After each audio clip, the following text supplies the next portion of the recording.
Ah, la Corée du Nord. Ce pays situé en Asie, au sud de la Chine, et rassemblant 25 millions d'habitants, n'aura pas fini de nous étonner. Tout commence à Pyongyang, la capitale, où Kim Jong-un, le dirigeant suprême, dirige son état totalitaire et héréditaire.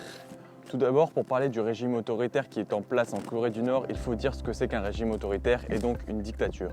Eh bien, une dictature, c'est tout simple, c'est un régime politique antidémocratique établi, maintenu par la violence, dans lequel une personne ou un groupe de personnes exerce les pouvoirs sans limite. Même si la Corée du Nord se fait appeler République populaire, il y a un problème. L'homme à sa tête, Kim Jong-un, a certes été élu par les citoyens, même s'il n'y a que lui comme candidat, mais les deux derniers dirigeants sont son père et son grand-père, donc d'un certain point de vue, un pouvoir héréditaire. Étrange, non? On pourrait donc appeler ça une dynastie établie par une famille, comme nous le dit si bien Tim Marshall dans Prisonnier de la géographie. Contrairement à une démocratie, la Corée du Nord ne tourne pas autour du pot. Si quelque chose la gêne, elle peut faire ce qui lui plaît pour réprimer les gêneurs.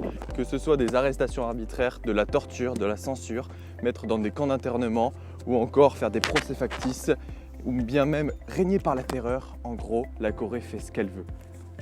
Gendarmerie nationale, votre attestation s'il vous plaît?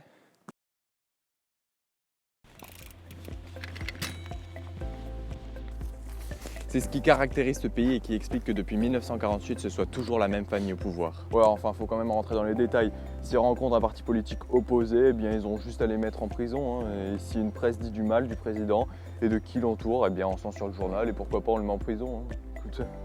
Après, il faut rappeler qu'ils n'appellent pas ça les mettre en prison, mais plutôt les mettre dans des camps de rééducation. Et oui, ça sonne mieux. Tiens, d'ailleurs, ça me rappelle une histoire avec un certain peuple détenu en Chine, les Ouï. Mais il ne suffit pas de mettre les opposants en prison pour que tout roule. Il faut aussi être aimé de la population. Et ça passe par le culte de la personnalité. Un procédé qu'on retrouvait déjà dans les régimes staliniens et hitlériens et qui consiste à la vénération d'un chef d'État. Cette pression et vénération étaient bien illustrées lorsque Kim Jong-il est mort. Tout le peuple pleurait, criait de désespoir et de tristesse. Mais lorsqu'on regarde les rangs suivants, hors caméra, ce désespoir est moindre. Alors, dictature ou coïncidence ? Mais ce qui peut être effrayant, c'est que ce petit pays de 120 000 m² a une très bonne armée. Et elle n'hésite pas à prévenir le monde entier qu'elle peut attaquer qui elle veut, quand elle veut. Et cette armée soutient fortement le régime en place. Ce qui fait un petit peu peur d'ailleurs quand on voit Donald Trump et Kim Jong-un parler ensemble. Voici donc ce qui se passe au nord de la Corée du Sud. Comment évoluera ce système politique? Seul l'avenir nous le dira.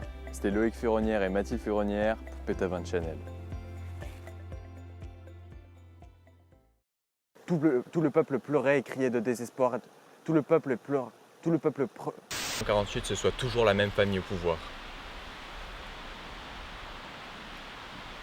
Enfin, faut quand même rentrer dans les détails. S'ils rencontrent un parti politique opposé. Ok. Refais-la.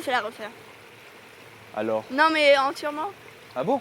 Parce que sans faire exprès, à un moment j'ai un peu trop. Oh putain. Mais je viens de balancer ma fiche. Que ce soit des arrêteurs même.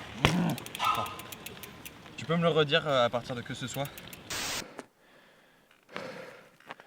C'est bon? On va couper.